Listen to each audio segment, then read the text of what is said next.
Day 307 of Everyday Bible with Ada Ukabia, Mark chapter 11, John chapter 12.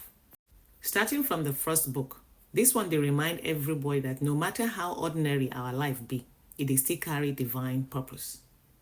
When Jesus sent his disciples saying then go fetch that animal, he told them that if anyone asks you, say the Lord has need of it. If you think I'm well, something as simple as a young donkey became part of a prophecy fulfilled. Now, if I ask you, what do you get where God fit borrow from you?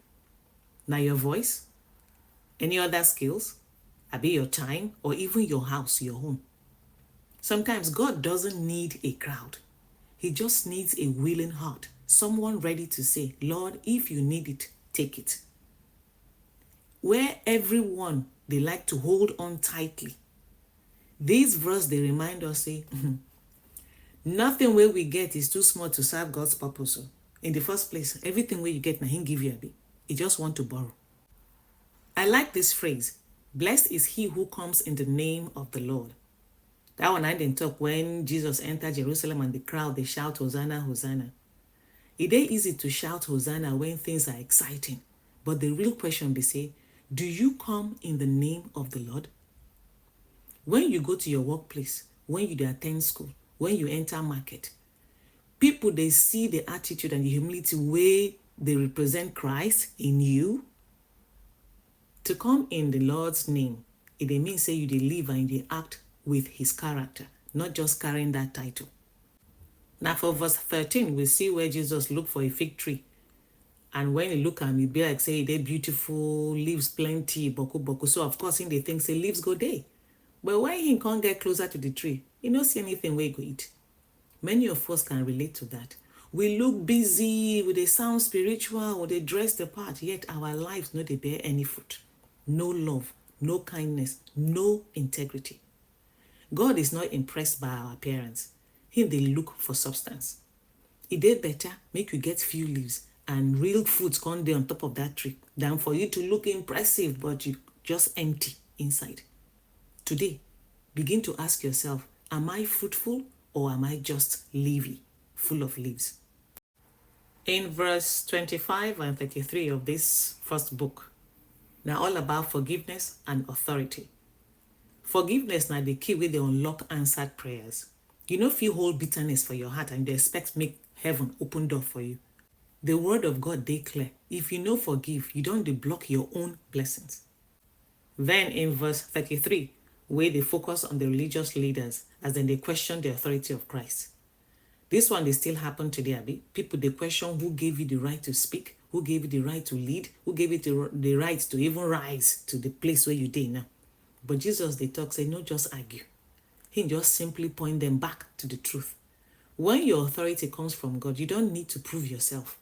Your fruit will speak for you. So I like the way Jesus no answer them. He said, as you no give me answer, me too now. I don't need to explain myself. Then coming to the second book for today, this particular verse what I want to focus on, I don't read them tired, but today I go sound very weird. Just imagine, say, a man we don't die before, come they sit at the same table, they eat with Christ, we bring them back to life. That man, Lazarus. This one a powerful image, death and life at the same table. When Jesus steps into your situation, the things where people they call finished, if he rise again. If he be saying at your business, your marriage, or your dreams, all of them look like say they don't bury them, but nothing will happen again. But when Jesus is in the room, life can return. And you go notice, say, Lazarus wasn't preaching or performing any miracles. No, he just simply did there. A living testimony of the power of God. So sometimes your presence alone, your story of survival, is enough to make other people believe. Next comes that very strange but surprising statement from Jesus when he talks, say, the poor people go always there amongst us. It sounds unfair. Jesus wasn't saying we should ignore the poor. He just they remind everybody, say, there will always be opportunities for us to show love to others. There will always be needs or people in need around us. The cocoa of the matter, they say, how are we going to respond to those needs? We see poverty everywhere, yet even in that, we are called to be kind, to share what we have, and to honor God with our giving.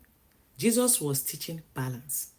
You see, worship not be only about charity, it is also about devotion to God himself. So there will always be instances, there will always be opportunities for us to be Christ-like. So the poor will always be in our midst. Most of us, when reading this story of Lazarus and this story where Jesus come to the house of Lazarus to die, we go miss this line where the talk say the people were also planning to kill Lazarus. Why? Because his life was evidence that Jesus had power. In some instances, when God lifts you up, people go attack you. Not because you did anything wrong, but because your success, they threaten their agenda.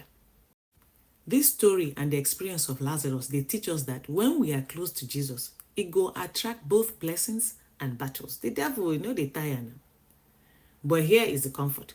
If God can raise Lazarus once, he can protect him again.